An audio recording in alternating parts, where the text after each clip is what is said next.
Hello? 30?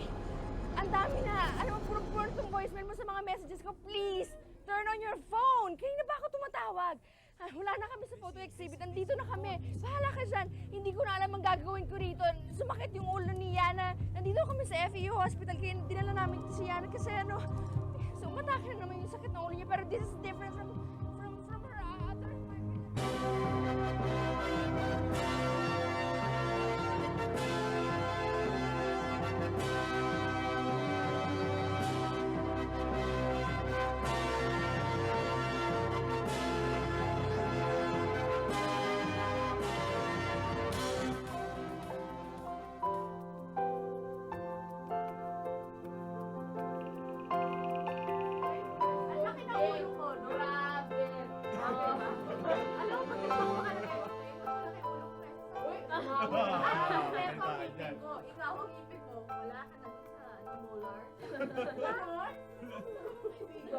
Asa naman ba si Kagawad 30? Oo, Wala naman na siya kahapon.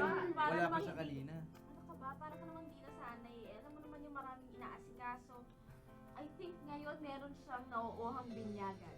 Ewan ko na lang kung matalo pa yun sa susunod na eleksyon. Eh kung nag-artista ba naman kagad yun, eh di sarap ng buhay niya ngayon. Dapat ako muna ang nag-artista para Ay, dapat makakampanya. yun sabay kayo. Pero kayo, at saka hindi lang yun ah. Alam mo, may possibility rin na ano yan, na maging vice mayor's wife ka. O kaya maybe in the future, Chicken die. ah. Maging first lady ka ng mayor. Meron pa dito eh. Or else, pwede ka na maging congressional spouse. Oh, daan taas. Oh, Mami! ayan na pala eh. Uy, ang nga. Kagawad, kamusta na? Late na naman ako. Papagirl ako. Okay, Ayos na, okay, ayos na. salamat ah. Kumain ka na ba? Anak, oh, sige, sige. Fine. Okay, sorry I'm late. I have flowers and foods for you. Okay. How Hindi ako sweet. cheap. Nandyan. Hindi Sige ako na. easy. Sorry. Sorry for being late yesterday tsaka ngayon. Ha? Sige na, nag-ibig lang naman ako eh. Chicken pa. Alam mo, 30, palagi ko Sige, dapat meron pa. binyagatan. Hoy, ang ingay mo. Sorry. Sorry. Nagmo-monologue ako dito, ha? Alam mo, palagi ko dapat magpabinyag tayo ulit.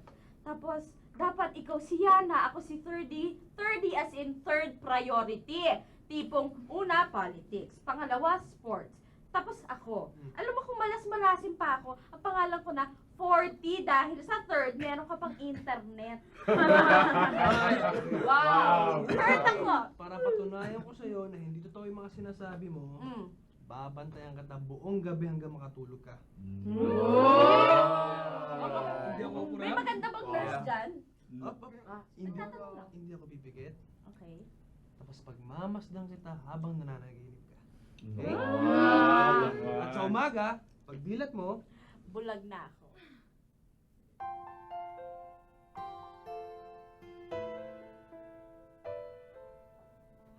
Joke lang. Joke lang yun. Ano, kumain ka na. Alam mo, mas masarap talaga yung pagkain dito eh. Kesa dun sa pagkain dun sa kwarto ko, lasang more. Teka, hindi ko pa nga natitikman yung ganong klaseng pagkain. Miss! Miss, pasensya na ho. Are you okay? Nagdidilim lang yung paningin ko eh.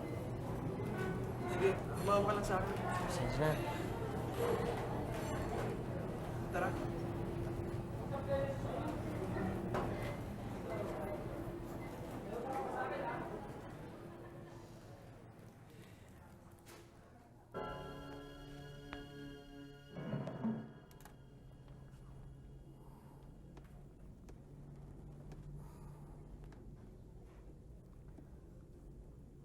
Are you sure you want all of them to hear this?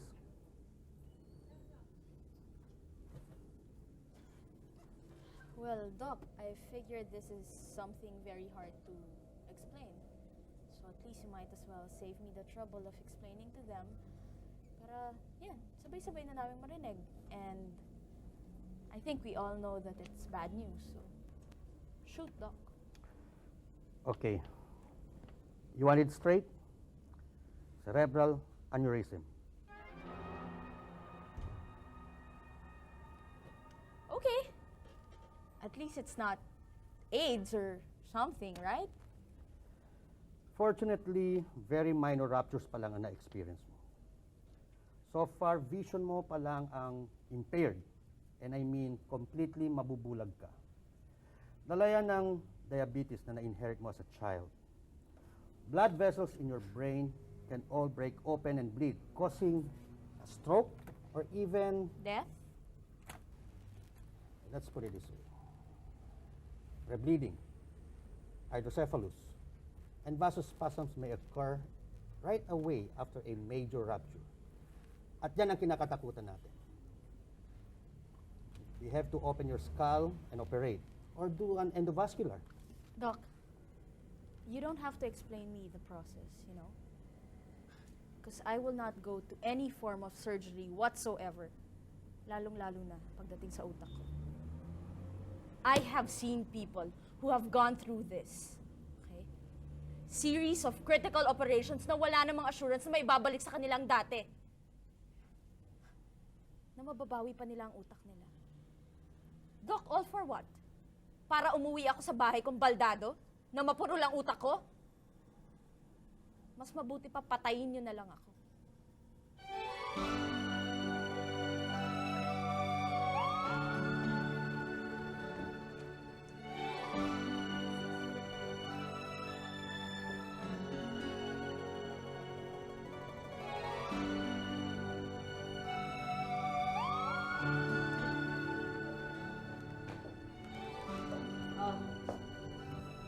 Sinabi ko na walang kukontra at moment.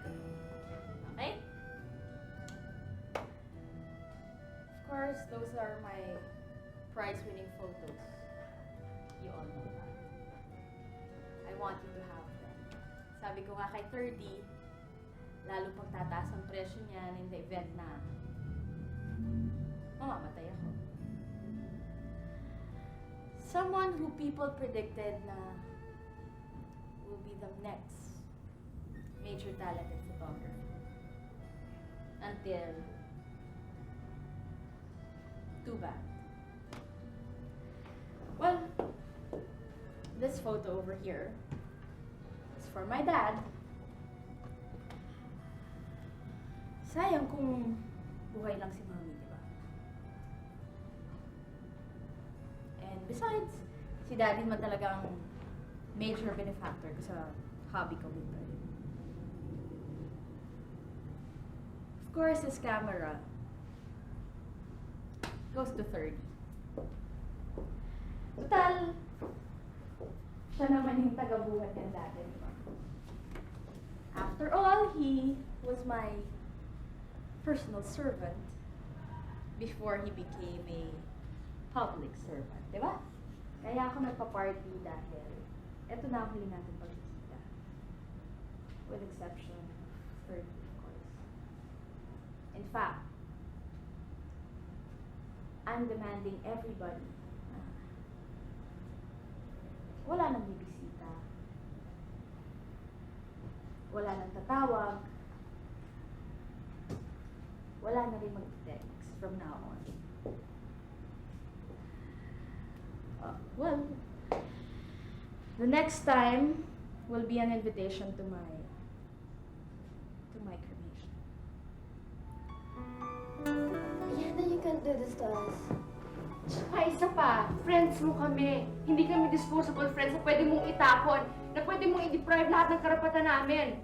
Dinadamayan ka namin kasi choice namin yun. Sino naman matinong kaibigan na papayag sa ganyan na setup? May tutulong mag-pride sa sitwasyon mo? Umawa man kami, ano? Ang mahalaga, Ang magkasama mahalaga, tayo. maintindihan niyo ako. Maintindihan ko yung sitwasyon ko sa pamamaraan na alam ko. Sa panahon na tansya ko. Sa dahilan na ako lang ang nakakaintindi.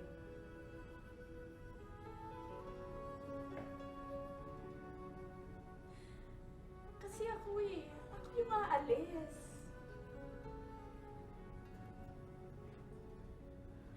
Na kahit papano, kahit konti lang, sa pagkakilala ko sa sarili ko, matatawag ko pang akin.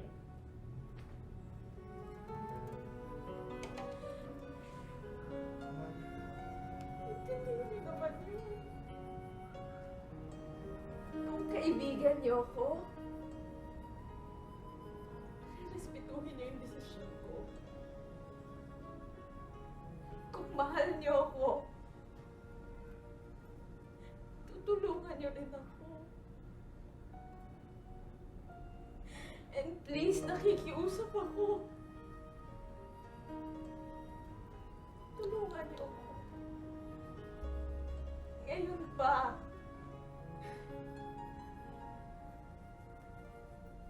Bakit ngayon?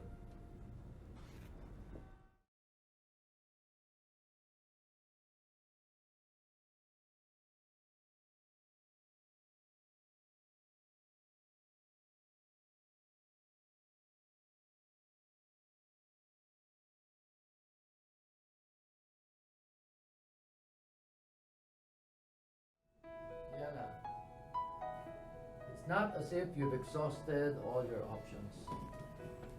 Alam mo, kagagaling lang namin ng Jijet sa Boston and marami kami napagtanungan doon tungkol sa aneurysm. Dad, nakapag-decide na ako eh. Kaya lang naman ako nagpa-confine ulit for bed rest and drug therapy. Eh kung magbagot ako dito, aalis ako. Walang makakapigil sa akin kahit si 30, kahit na ikaw pa, Dad. At saan ka na mapupunta? Hindi ko pa alam. Hindi na naman ako nasanay na may permanenteng inuuwian eh. NPA nga ako eh. No permanent address. Not by choice, but by faith.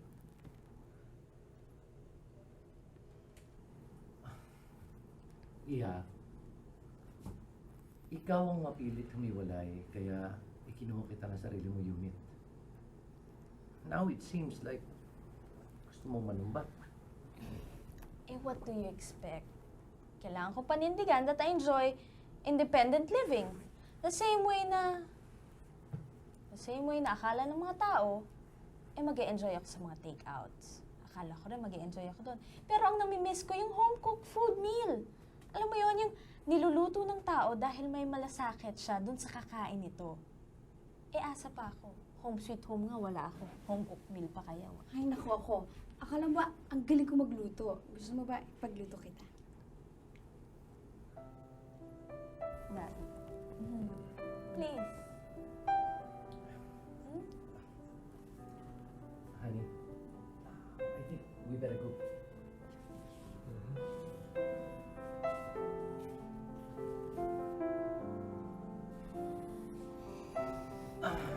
Ah, 30. Tito. I'd like you to get in touch with the caterer. I want home-cooked food delivered every mealtime, every day of the week, at all costs. Yes, Tito. Ipa-forward mo lang sa office ko yung billing. Makasama kita. Oo, Tito. Okay. I have to go. Dad?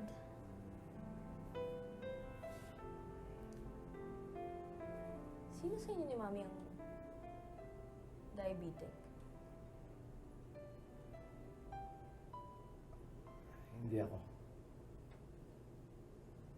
Hindi rin kasi si Mami. I checked her files. Kung ganon, kanino ka kaya naman itong sakit na to? Aling Helen? Ay, ako po yung nanggaling po dito kahapon, kaya lang nasa palengke yata ho kayo, kaya nagbili na lang po ako. Ikaw yung nagpapadeliver ng pagkain sa taas, yung sa room 405 yata yun? Ako ho yun, ako ho yun.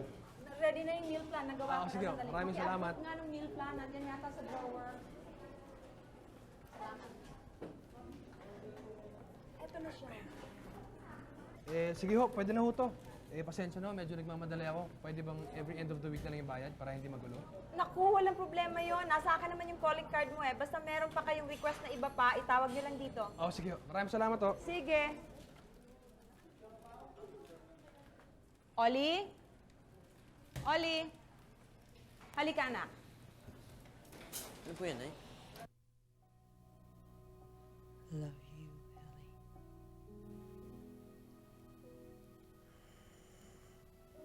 I love you.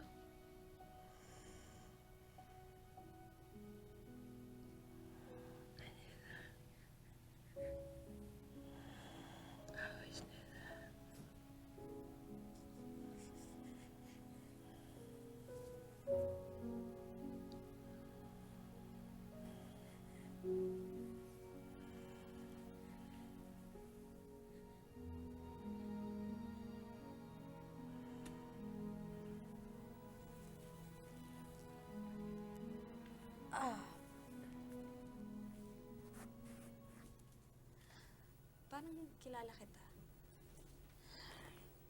Anak ako nung kusinero sa kantin. Nagdala sa'yo ng tanghalian mo kanina.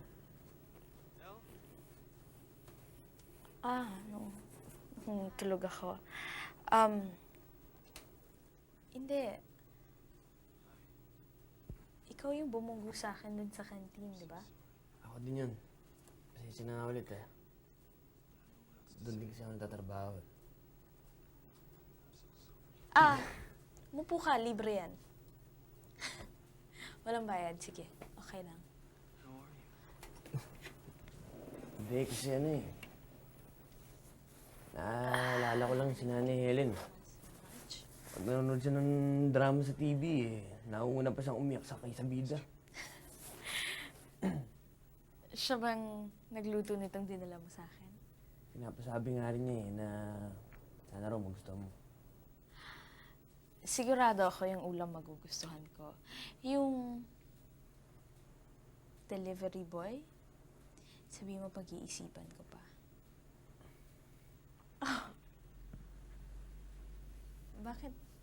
Bakit parang nakagat ka ng vampira? Hindi kasi, parang nakita na kita eh. Oo, nakita na kita dati eh. Sa picture nung inanihilin ko na lagi niyang tinitignan-tignan na nakatago sa tukador niya. Kawig na kawig mo eh. Tinanong mo ba sa kanya kung sino yung bata doon sa litrato? Sabi niya, yaya daw siya ng batang yun dati sa pinapasukan niya sa mga... Teka, ano nga pala ang apelido mo? San Victores. Yana San Victores.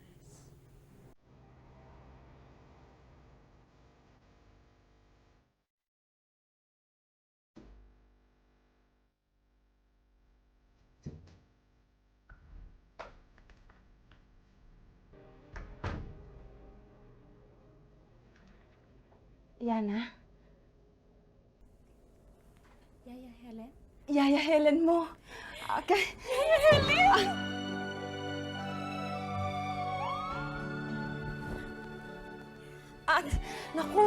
Naku, Yana, alam mo, hindi ako makapaniwala.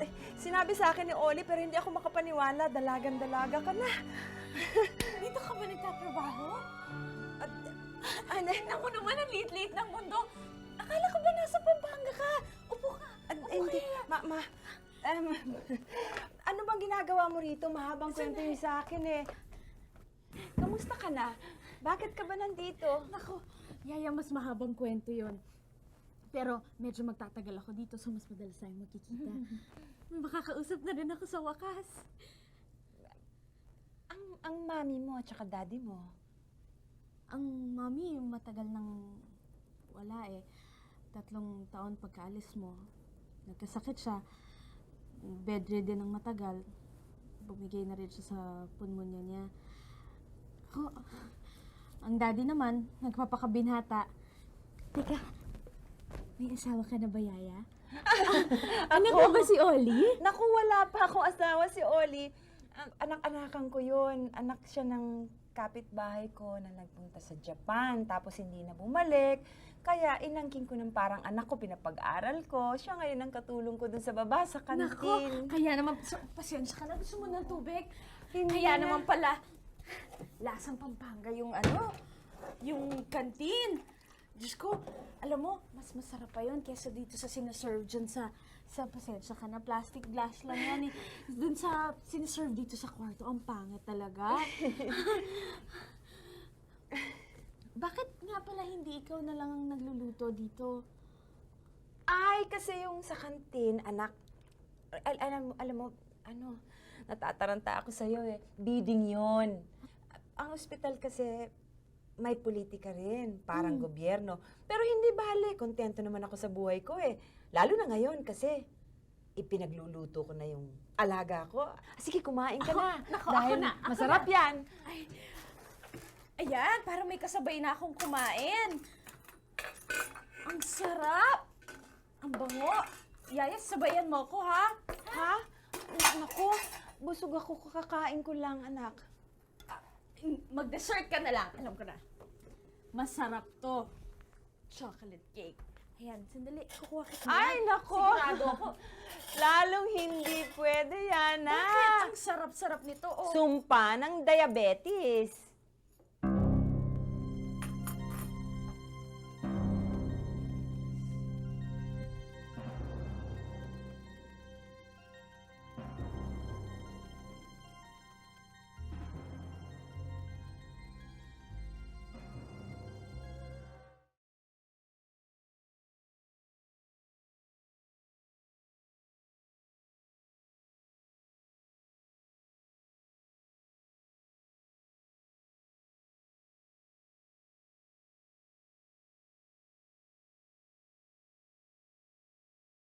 Ang ganda na ng pagkakataon, di mo pa sinabi. Naduwag ako. Natakot ako kay David. Nataranta ako. Ewan ko anak, hindi ko maipaliwanag.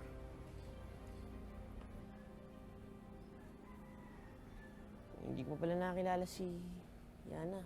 Hindi ko malalaman na nagkaanak kayo sa dati ng amo. Pero ngayon nagkakilala na kayo. Nagkasalubong na ang landas na siguro panahon na para magpakilala kayo sa kanya, di ba? Naghihintay na naman ba kayo ng 15 taon? Alam mo, si Ma'am Elvie ang nakilala niyang ina. Ako, kahit sa tabi ng alaala ng isang patay, naliliit ako eh. Karapat-dapat pa ba akong maging ina ni Yana? Matatanggap pa ba niya ako?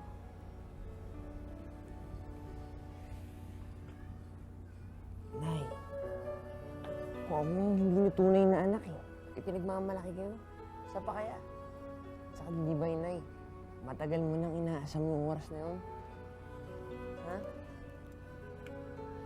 Kahit kailan hindi kita iniwanan. Tignan mo ba si Tito kung bakit siya very cold kay Aling Helen? Alam mo namang hindi ko nakakausap ng matino yung daddy ko eh. But you know, it's why you get the feeling that they have a past of some sort. I remember a time na nag-aaway yung mommy at daddy ko. Nabanggit nila yung pangalan ni Yaya Helen. Ah. Alam mo, knowing Tito, hindi na maso-surprise. Isipin mo nag-reunite kayo ng ex-yaya mo only to find out na may past pala sila ng daddy mo. Aba, ang kulang na lang dito, malaman mo na nanay mo si Aling Helen. Aba, parang na tayo isang top-rating Mexican telenovela. Di ba?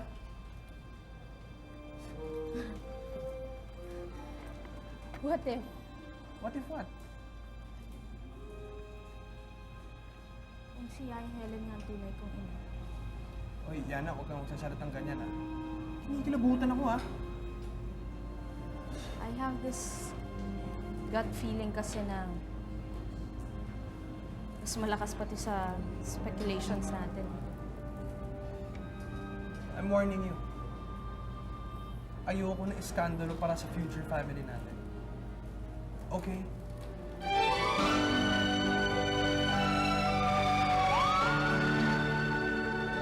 May sakit na siya. Huwag mo na siyang guguluhin. Huwag mong gamitin ang sakit niya para ipagtabuyan ako! Huli na para bawiin mo sa akin yung bata. Hindi na siya magtatagal. Inangkin mo ang anak ko habang nabubuhay pa siya. Ngayong malapit na siyang mamatay, akin na siya! Sarili mo lang ang iniisip mo eh. Helen, nangako ka. Hindi mo rin tinupad ang pangako mo. Pinabayaan mo siya. Lumaki yung batang malayo sa akin eh. Hindi ko siya maabot. Pinabayaan mo siya. Kung sa bagay, sanggol pa lang siya nun. Hindi ba? Gusto mo na siyang ipalaglag? Tinalikuran mo na? Pinakiusapan ko si Elvie na tanggapin namin yung bata. Pinaaral ko siya. Pinalaki. Pinakilala sa lipunan. Binigyan ng pangalan. Wala kaming utag na loob sa inyong mag-asawa. Baog si Ma'am LV. At kung hindi dahil sa akin, hindi ninyo mararanasan na magkaroon ng anak. Pinagsisisihan ko na pinaniwala ninyo ko na masisira ang buhay ng bata kung dadalhin ko sa Pampanga. Pinagsisisihan ko yon. Hindi ako dapat nakinig sa inyo. Umayag ka. Hindi dahil gusto mong maging yaya doon sa bata.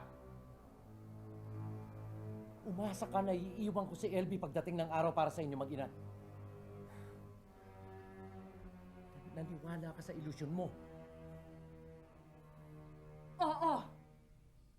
Nag-ilusyon nga ako. Katulad din ng pag-iilusyon mo ngayon na may makikilala ka pang babaeng magmamahal sa'yo, katulad ng pagmamahal ko sa'yo noon. Ang kaibahan lang nating dalawa ngayon. Ako gising na. Ikaw, binambagungot pa rin. Hindi sasama sa'yo ang anak ko. Hindi mo na ako kayang takutin ngayon. Magsisisi ka. Magbabayad ka!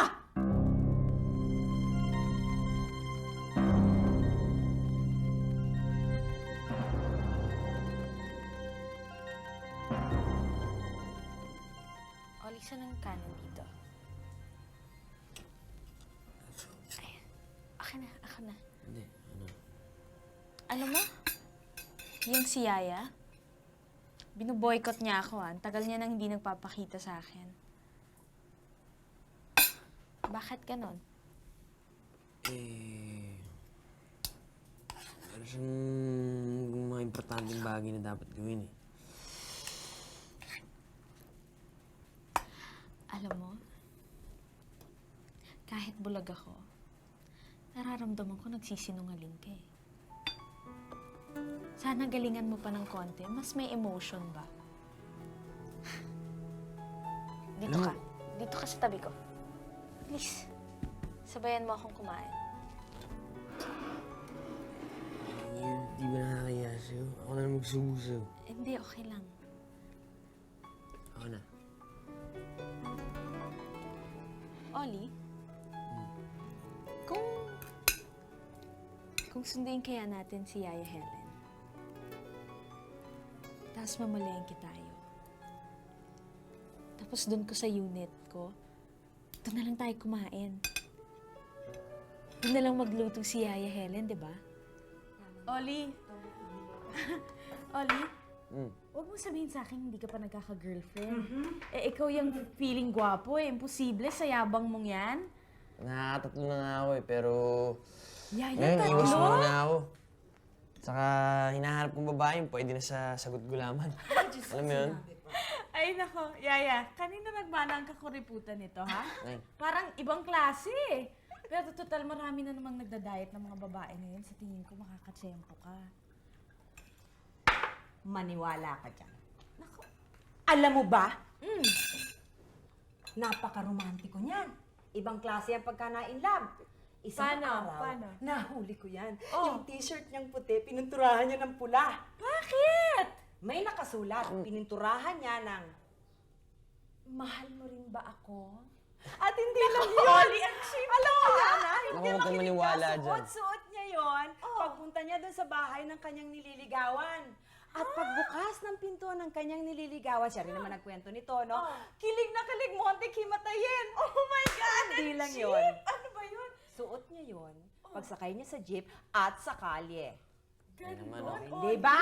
Naikwento mo na yata yan sa lahat ng Ano tao. ba naman yun? Grabe ka Isawsawan. naman pala. At saka sorry ka ha. Pasensya ka na, naniniwala ako kay Yaya eh. Kasi ikaw yung tipo ng lalaking magpapakabaduy ba ya? Di ba? Para lang masagot ng babae. Oo nga. At saka ikaw naman, Oli, para yun lang eh. O, kwentuhan Hindi mo naman pa iba ako, si kwentuhan Yana. mo pa ako. Kukwentuhan talaga kita. Ah, sige. Eh, para na kayo magkapat...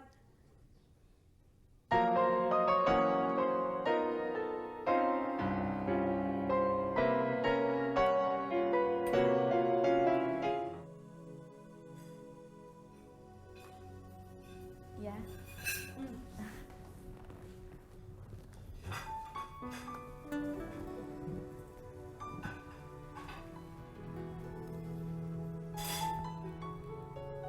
Kung saan-saan bansa na pala kayo nakarating, ano? Alam mo naman si Mami eh. Mahilig mag-travel yun.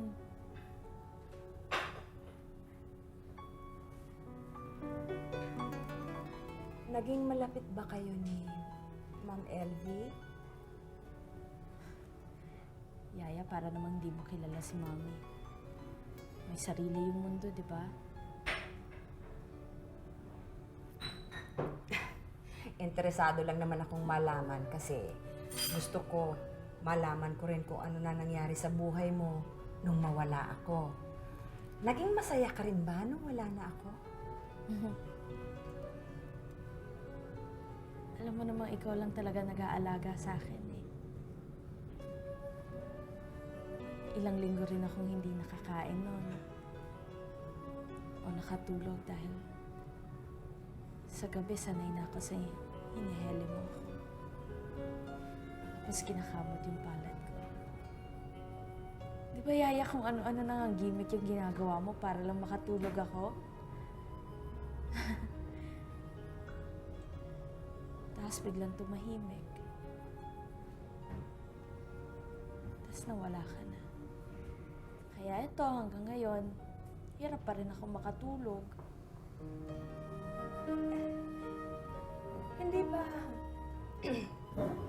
Hindi ba? Ipinaliwanag ko naman yan sa'yo nung umalis ako eh. Iyak ka pa nga ng iyak nun eh. At saka, isa pa, palagay mo ba? Tatapang ka ng ganyan. Kung hindi ako umalis papuntang Pampanga, bumalik ako doon, palagay mo ba, hindi ka makakatayo ng ganyan sa sarili mong paa? At lahat ng pagsubok, kayang-kaya mo. Hindi pa. Pero malapit na akong sumuko. Kung kailan akala ko kontrolado ko na ang buhay ko.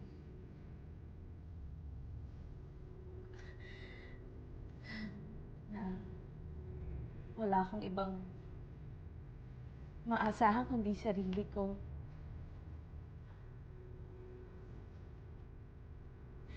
Kaya nga, alam mo, ang sakit-sakit sa akin.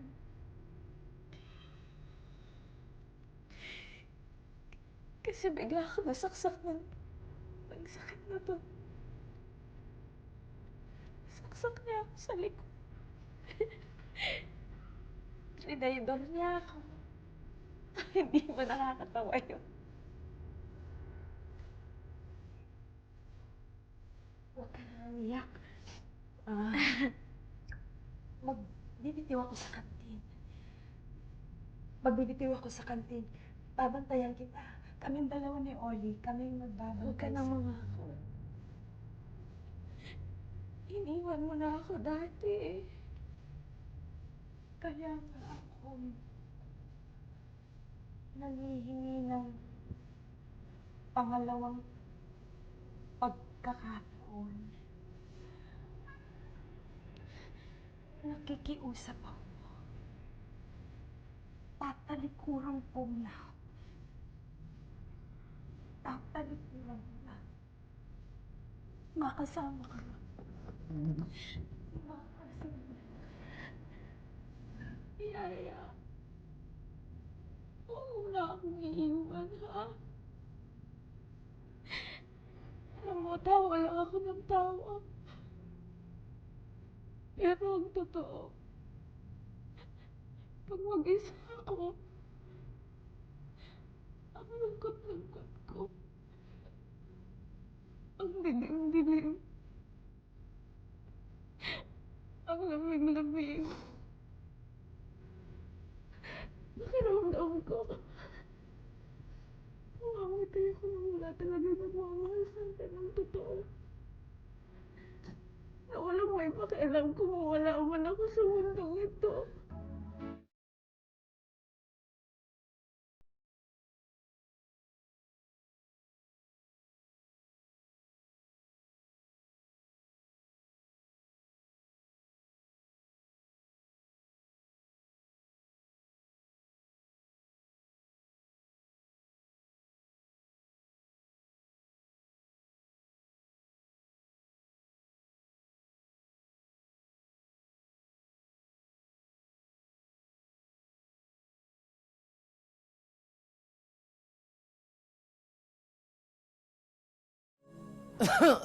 Dad, may brandy ka. May problema ka ba? Wala. Tumawag lang si 30. Papaalam daw. Naisipan ko, kumustahin na rin kita. Okay naman ako. Kasama ko dito sa umaga si Yaya Helen. Sa gabi naman si Ollie ang pumapalit. Mas masaya ako dito kaysa sa ospital eh. Dito kasi, kompleto kami.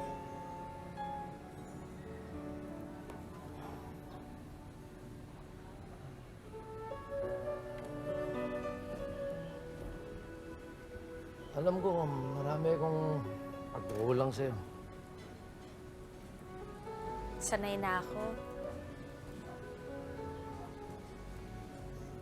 Dapat nga, ako nagbabantay sa'yo. Hindi naman kita inobliga eh.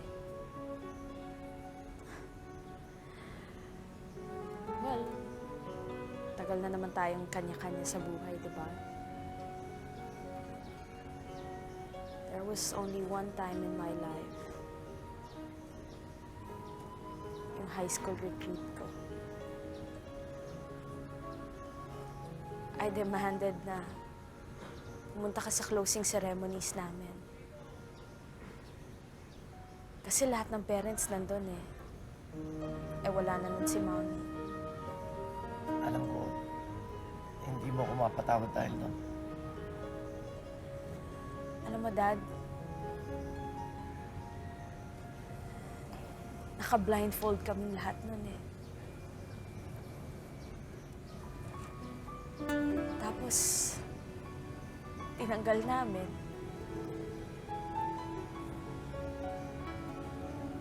Walang tao sa harapan ko. Lahat ng mga classmates ko, tsaka mga mommy at daddy nila nag-iiyakan. Nagyayakapan.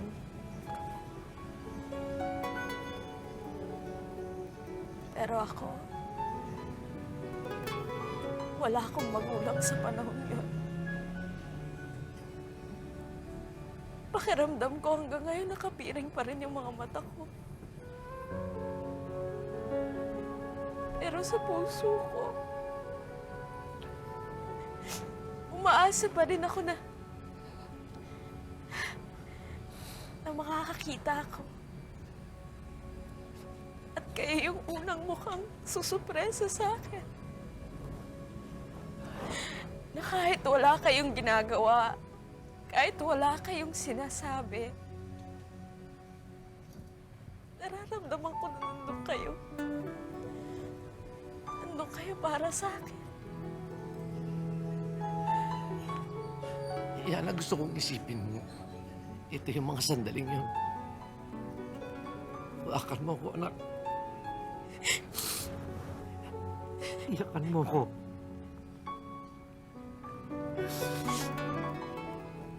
Yakapin mo ko dahil sa wakas,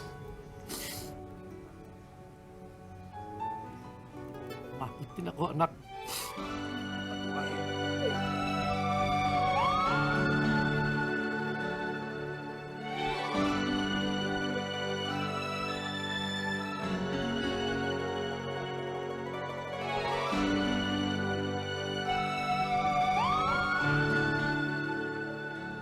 Dear Lord, salamat at hindi ko na kailangan mag-order ng take-out kahit kailan.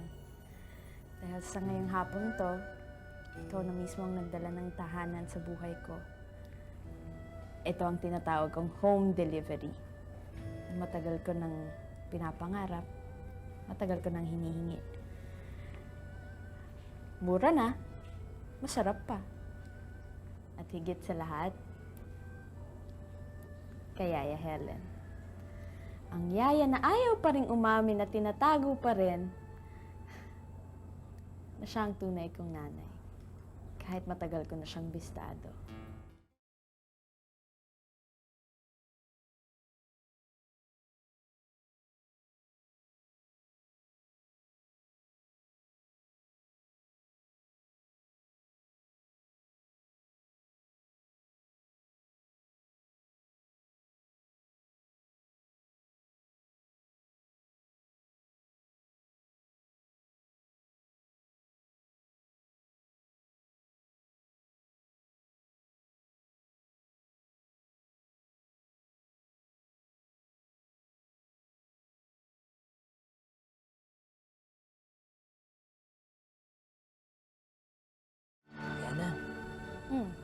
Alam mo ibang klase ka talaga. Ngayon lang ako nakakilala ng katulad mo. Oli, ikaw ba nanliligaw ka? Napag-iisip-isip ka, no? Kasi konti na lang ang oras natin. Kumbaga sa ulam, malapit ng mapanis. Pwede ka naman ipaksiw eh. Ayoko nga nun. Ang asim nun eh. Saka ang palagay mo sa akin, baboy. Alam ko mataba ako, pero hindi ako baboy. Saka hindi kita type. Alam mo, Yana, wish ko lang, kung magsisinungaling ka, sana mas galingan mo ng konti lang.